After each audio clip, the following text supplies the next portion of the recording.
The series will shift back to the Bay Area Saturday evening at Chase Center, where the Warriors will try to steal another one without Stephen Curry, as we'll talk about it here on Toyota Warriors post-game live with the Hall of Famer Chris Bullen and a couple NBA champions, Festus Ezeli and Juan Toscano Anderson. I am Bonta Hill.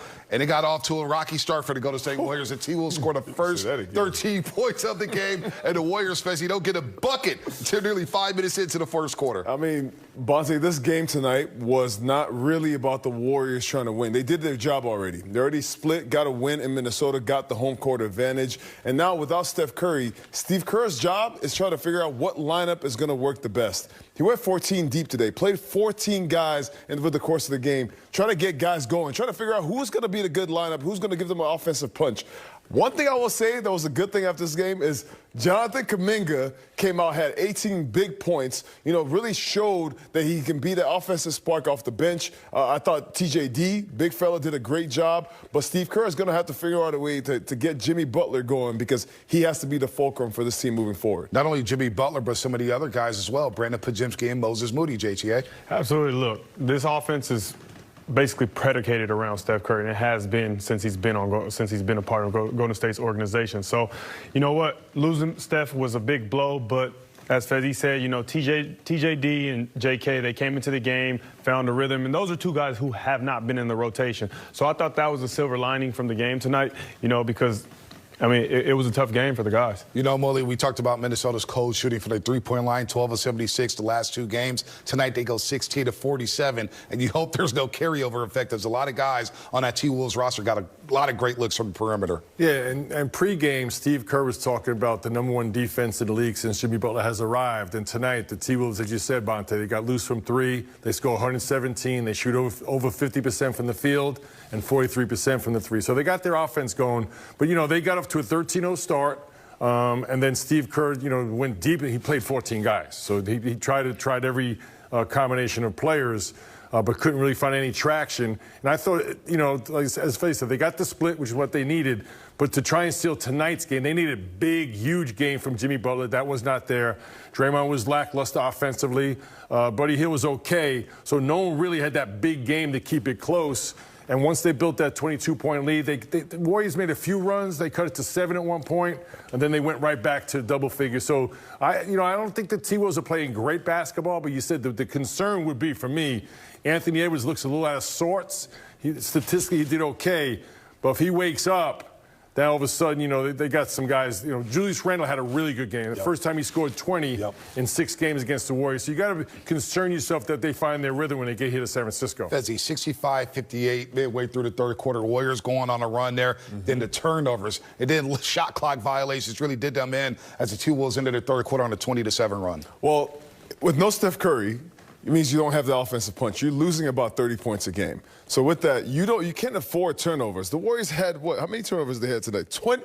They had 20 turnovers, all right? 20 turnovers given the other team, Minnesota Timberwolves, gave them 22 points off of those 20 turnovers. You just couldn't afford those turnovers. I thought Moses Moody had some really tough possessions where he got the ball with like 2 seconds left and try to do something, and he's throwing up these grenades. Those are tough situations. I want to see Jimmy Butler get into the flow of the offense earlier. He's now the point guard, especially if he's going to have the ball in his hands. He's got to get into the flow of the offense. You don't have Steph Curry to hit those bailout shots right now, so you got to get more ball movement, more player movement. It can't just be stagnant offense. Absolutely. Freddy talked about the flow. The pictures just don't look the same. The advantages just are not the same when Steph isn't on the floor. You're not putting the defense in rotation.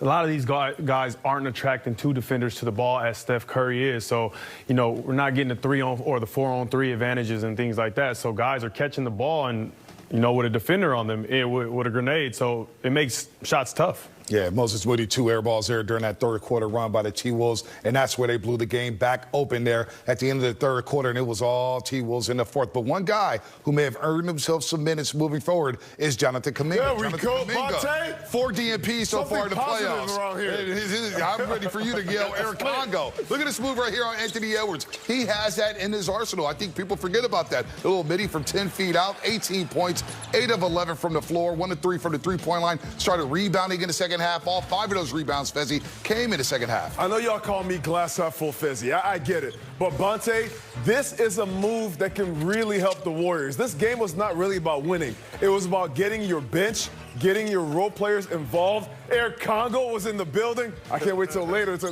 get active. But look at this. Look at this finishing.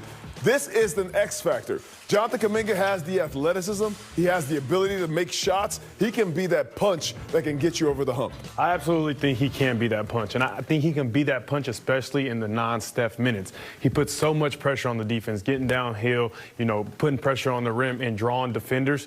Spraying out, I think once he gets that down, then he can be an incredible talent. You see the efficiency, you see the 18 points, 5 rebounds. Most importantly, you see the 26 minutes.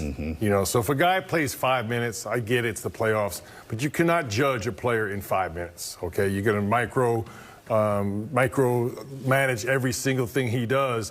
When the guy plays significant minutes, he's a big-time player, big-time talent. And this Minnesota team, much like the Rockets, they're athletic across the board. They got length. They can switch on the perimeter.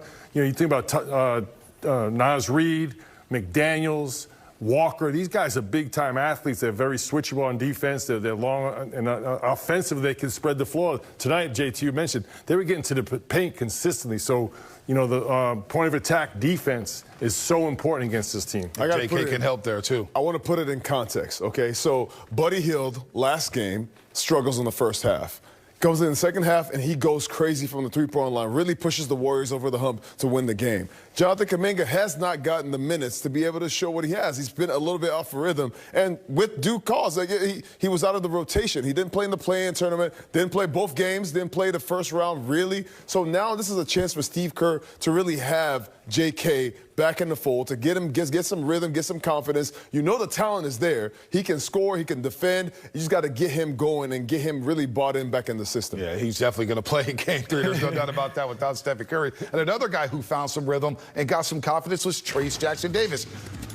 We joke around here that he hasn't played since the Rising Stars Challenge back during the All-Star break. But you guys didn't even recognize it when he came on the court. He's got a full beard now. But how about TJD going a perfect 6 for 6?